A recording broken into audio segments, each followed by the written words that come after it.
آج انشاءاللہ تعالی ہم سورہ الم نشرح کی آیت نمبر 4 پڑھتے ہیں اور اس آیت کو سمجھنے کی کوشش کرتے ہیں۔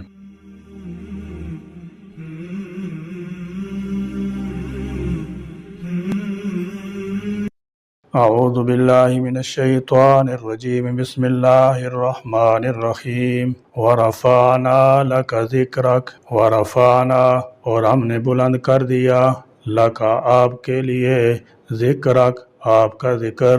اللہ تعالیٰ جل شانہ نے اپنے حبیب حضرت محمد مصطفیٰ صلی اللہ تعالی علیہ وسلم کا ذکر بلند کیا۔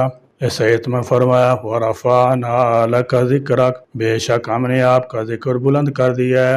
یہ بات اس زمانہ میں فرمائی گئی تھی جب کوئی شخص یہ سوچ بھی نہ سکتا تھا کہ جس فرد فرید کے ساتھ گنتی کے چند آدمی ہیں اور وہ بھی صرف شہر مکہ تک محدود ہیں، اس کا وعدہ دنیا بھر میں کیسے بلند ہوگا اور کیسی نموری اس کو حاصل ہوگی۔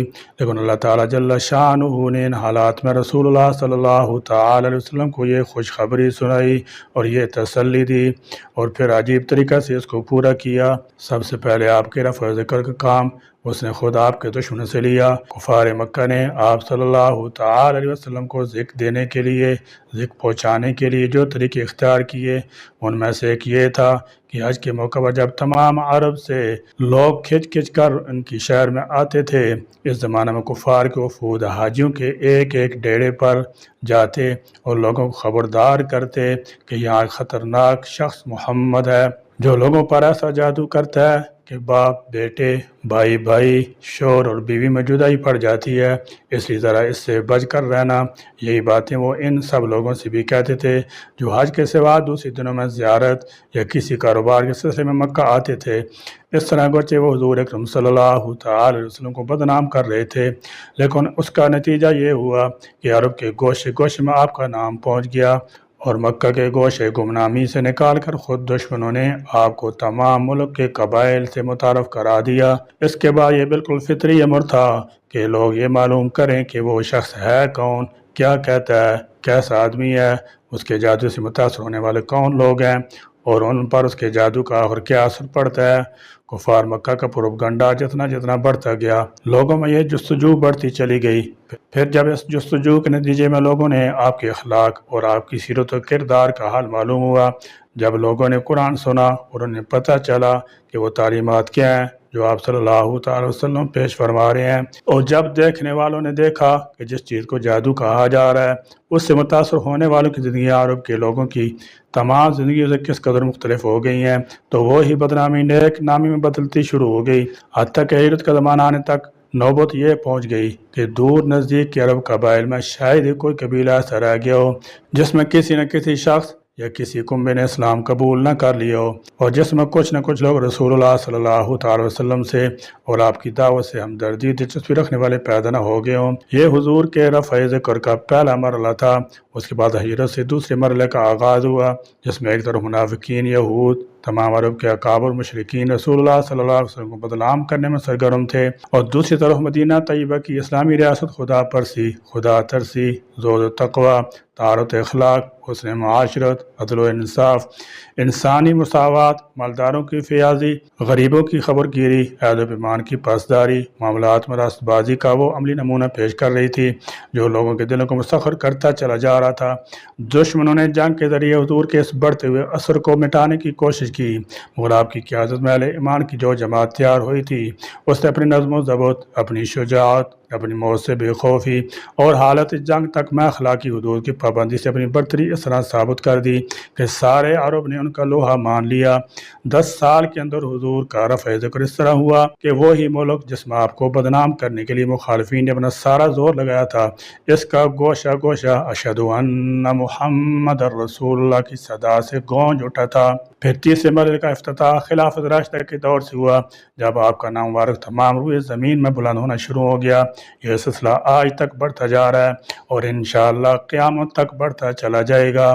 دنیا میں کوئی جگہ ایسی نہیں ہے جہاں مسلمانوں کی کوئی بستی موجود اور دن میں 5 مرتبہ اذان میں بلند آواز میں محمد صلی اللہ تعالی وسلم رسالت کا اعلان نہ ہو رہا ہو، نمازوں میں حضور پر درود نہ بھیجا جا رہا ہو، جمعہ کے خطبے میں آپ کا ذکر خیر نہ کیے جا رہا ہو، اور سال کے 12 مہینوں میں سے کوئی دن اور دن کے 24 گھنٹوں سے کوئی وقت ایسا نہیں ہے جب روح زمین میں کسی نہ کسی جگہ حضور اکرم صلی اللہ تعالی وسلم ذکر مبارک نہ ہو رہا ہو۔ قرآن کی صداقت کا ایک کھلا ہوا ثبوت ہے کہ جس وقت نبوت کی ابتدائی دور میں اللہ تعالیٰ نے فرمایا کہ وَرَفَعْنَا لَكَ ذِكْرَكَ، اس وقت کوئی شخص بھی یہ اندازہ نہ کر سکتا تھا کہ یہ رفع ذکر شان سے اور اتنے بڑے پیمانے پر ہوگا۔ حدیث میں حضرت ابو سعید خدری رضی اللہ تعالیٰ عنہ کی روایت ہے کہ رسول اللہ صلی اللہ تعالیٰ وسلم نے فرمایا، جبرائیل میرے پاس آئے، مجھ سے کہا کہ میرا رب اور آپ کا رب پوچھتا ہے کہ میں نے کس طرح تمہارا رفع ذکر کیا۔ میں نے عرض کیا اللہ ہی بہتر جانتا ہے۔ انہوں نے کہا کہ اللہ تعالیٰ کا ارشاد ہے کہ جب میرا ذکر کیا جائے گا تو میرے ساتھ تمہارا بھی ذکر کیا جائے گا۔ اس آیت کریمہ کی روشنی میں اگر دیکھا جائے تو معلوم ہوگا کہ اللہ کریم نے آپ کا ذکر کیسے بلند فرمایا۔ دنیا میں 5 وقت اذان ہوتی ہے جس میں مؤذن کہتا ہے اشہد ان لا الہ الا اللہ، جس کے فوراً بعد پڑھتا ہے اشہد ان محمد رسول اللہ، یعنی جہاں اللہ کا ذکر وہیں میرے مصطفیٰ کا ذکر، قرآن میں ذکر، اذان میں ذکر، صفا مروہ میں ذکر، آج جمعہ، نماز، عیدین میں، ایام تشریق میں، خطبہ میں، نکاح میں، الغات مشرق مغرب میں، شمال جنوب میں، جہاں اللہ کریم کا نام لیا جائے گا اللہ کے حبیب کا ذکر بھی وہیں آئے گا، یہاں تک کہ مسلمان ہونے کی شرط کلمہ طیبہ میں لا الہ الا اللہ محمد الرسول اللہ، اللہ کے سوا کوئی معبود نہیں اور محمد اللہ کے رسول ہیں۔ قرآن ارض میں ایک لمحہ بھی ایسا نہیں گزرتا جب میری نبی کا ذکر نہ ہو رہا ہو۔ آپ کے یاد مبارکہ کا ایک ایک لمحہ، ایک ایک جنبش اور ہونٹوں سے نکلنے والے وہ پاک الفاظ آج بھی حدیث کتابوں میں موتیوں کی طرح پروئے ہوئے ہیں۔ اس لیے فرمایا وَرَفَعْنَا لَكَ ذِكْرَكَ کہ اے مدینہ کے تاجدار، ہم نے آپ صلی اللہ تعالی علیہ وسلم کو عظمتوں کی انتہا پر فائز کر دیا ہے۔ قاضی سلیمان منصور پوری رحمۃ اللہ علیہ کی سیرت کی معرکۃ الآراء کتاب رحمۃ للعالمین میں لکھتے ہیں، لوگوں، آپ صلی اللہ تعالی علیہ وسلم کے باپ کا نام عبداللہ، ماں کا نام آمنہ، دایا کا نام حلیمہ تھا۔ ذرا غور تو کرو، جس نے عبودیت کے خون سے وجود پایا ہو، جس نے من کی گود حاصل کی ہو، جس نے حلم بردباری کا دودھ پیا ہو، وہ محمد نہیں ہوگا تو کیا ہوگا؟ وہ تو وہ ہیں جو ہیں ہی محمد، باب تفعیل سے یعنی وہ کہ جس کا انگ انگ قابل تعریف اور لائق ستائش ہو، لمحہ لمحہ جس کی تعریف میں بسر ہوتا ہو، ذرا ذرا جس کی تعریف کرے، اب کوئی اپنا ہو یا بیگانہ، مسلم ہو یا غیر مسلم، کوئی چاہے یا نہ چاہے، جب بھی اس ہستی کا تذکرہ کرے گا بے اختیارانہ مجبور ہو جائے گا اس ذات والا صفات کی تعریف کرنے پر۔ اذان وہ اسلامی شعار ہے جو دن رات کے 24 گھنٹوں میں دنیا کے کونے کونے میں ہر لمحہ گونجتی رہتی ہے۔ سب سے پہلے طلوع سحر کو مشرق میں واقع جزائر میں ہوتی ہے، وہاں جس وقت صبح کے 5:30 بج رہے ہوتے ہیں، طلوع سحر کے ساتھ ہی انڈونیشیا کے انتہائی مشرقی جزائر میں فجر کی اذان شروع ہو جاتی ہے، اور بیک وقت ہزاروں مؤذن خدائے بزرگ برتر کی توحید اور حضرت محمد الرسول اللہ صلی اللہ تعالی وسلم رسالت کا اعلان کر رہے ہوتے ہیں۔ مشرقی جزائر سے یہ سلسلہ مغربی جزائر کی طرف بڑھتا ہے، 1.5 گھنٹہ پر جگارتا میں مؤذنوں کی آواز گونجنے لگتی ہے۔ جگارتا کے بعد یہ سلسلہ سماٹرا میں شروع ہو جاتا ہے، اور سماٹرا کے مغربی قصبوں اور دیہات سے پہلے ہی ملایا کی مسجدوں میں اذانیں بلند ہونا شروع ہو جاتی ہیں۔ ملایا کے بعد برما کی باری آ جاتی ہے۔ جگارتا سے اذانوں کا جو سلسلہ شروع ہوتا ہے وہ 1 گھنٹہ بعد ڈھاکہ پہنچتا ہے۔ بنگلہ دیش میں بھی اذانوں کا یہ سلسلہ ختم نہیں ہوتا، کلکتہ سے سری نگر تک اذانیں گونجنے لگتی ہیں۔ دوسری طرف یہ سلسلہ کلکتہ سے ممبئی کی طرف بڑھتا ہے، اور پوری ہندوستانی فضا توحید رسالت صلی اللہ تعالی وسلم کے اعلان سے گونج اٹھتی ہے۔ سری نگر اور سیالکوٹ میں فجر کی اذان کا ایک ہی وقت ہے۔ سیالکوٹ سے کوئٹہ، کراچی اور گوادر تک 40 منٹ کا فرق ہے۔ اس عرصے میں فجر کی اذان پاکستان میں بلند ہونی شروع ہو جاتی ہے۔ پاکستان میں یہ سلسلہ ختم ہونے سے پہلے افغانستان اور مسقط میں ہونا شروع ہو جاتی ہے۔ مسقط سے بغداد تک 1 گھنٹہ تک فرق ہے۔ اس عرصے میں اذانیں حجاز مقدس، یمن، عرب امارات، کویت اور عراق میں گونجنی شروع ہو جاتی ہیں۔ بغداد سے اسکندریہ تک پھر 1 گھنٹہ کا فرق ہے۔ اس دوران میں شام، مصر، صومالیہ اور سوڈان میں اذانوں کی آواز بلند ہونی شروع ہو جاتی ہے۔ اسکندریہ اور استنبول ایک ہی طول و عرض پر واقع ہیں۔ مشرقی ترکی سے مغربی ترکی تک 1.5 گھنٹے کا فرق ہے۔ اس دوران ترکی میں صدائے توحید رسالت بلند ہوتی ہے۔ اسکندریہ سے طرابلس تک 1 گھنٹے کا دورانیہ اس عرصے میں شمالی افریقہ میں لیبیا اور تیونس مدانوں کا سلسلہ شروع ہو جاتا ہے۔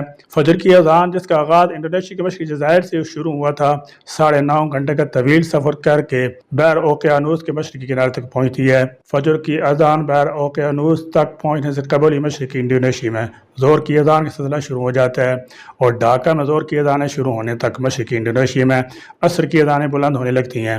یہ سلسلہ 1.5 گھنٹہ تک بمشکل جاکارتا پہنچتا ہے کہ انڈونیشیا کے مشرقی جزائر میں نماز مغرب کا وقت شروع ہو جاتا ہے۔ مغرب کی اذانیں سیل سے بمشکل سماٹرا تک پہنچتی ہیں کہ اتنے میں عشاء کا وقت ہو جاتا ہے۔ جس وقت مشرقی انڈونیشیا میں عشاء کا سلسلہ شروع ہوتا ہے اس وقت افریقہ میں فجر کی اذانیں گونج رہی ہوتی ہیں۔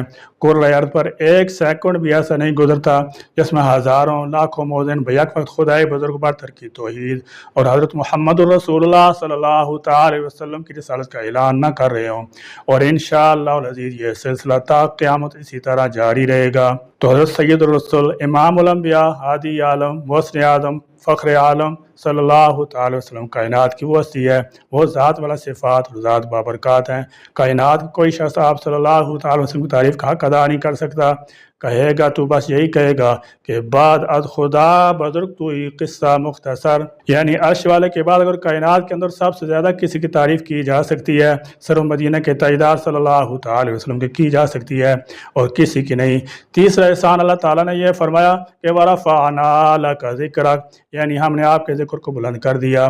لطف کی بات یہ ہے یہ پیشن گوئی اللہ تعالیٰ نے اس وقت کی تھی جب مکہ کے لوگوں کے علاوہ آپ کو کوئی جانتا تک نہ تھا اور وہ بھی آپ کے دشمن اور آپ کی ہستی کو دنیا سے ختم کر دینے پر تلے ہوئے تھے۔ قرآن کی یہ پیشن گوئی خود قرآن کی صداقت پر کھلا ہوا ثبوت ہے۔ اس وقت کون یہ اندازہ کر سکتا تھا کہ آپ صلی اللہ تعالی وسلم ذکر خیر شان کے ساتھ اور اتنے وسیع پیمانے پر ہوگا۔ آج معاشرے کو نبی کریم صلی اللہ تعالی وسلم اخلاق حسنہ پڑھنے اور سیرت کی کتابیں پڑھنے کی اشد ضرورت ہے۔ دور حاضر میں ہر ایک مسلمان کو نبی کریم صلی اللہ تعالی وسلم سیرت کا مطالعہ کرنا انتہائی ضروری ہے، تب جا کر اجالے کی کرن پھوٹے گی۔ مسلم معاشرہ جس بیرا روی کا شکار ہو رہا ہے، ضروری ہے کہ ہم اپنا قبلہ درست کریں، دوسری غلطی نکالنے کی بجائے اپنی اندر کی برائی کو ختم کریں، پھر انشاءاللہ ریاست مدینہ کا خواب شرمندہ تعبیر ہوگا۔ یا اللہ کریم ہمیں اپنے نبی کریم صلی اللہ تعالی وسلم سیرت کا مطالعہ کرنے کی توفیق عطا فرما اور سیرت مصطفیٰ کو بنانے کی توفیق عطا فرما، آمین یا رب العالمین۔ وآخر دعوانا الحمدللہ رب العالمین۔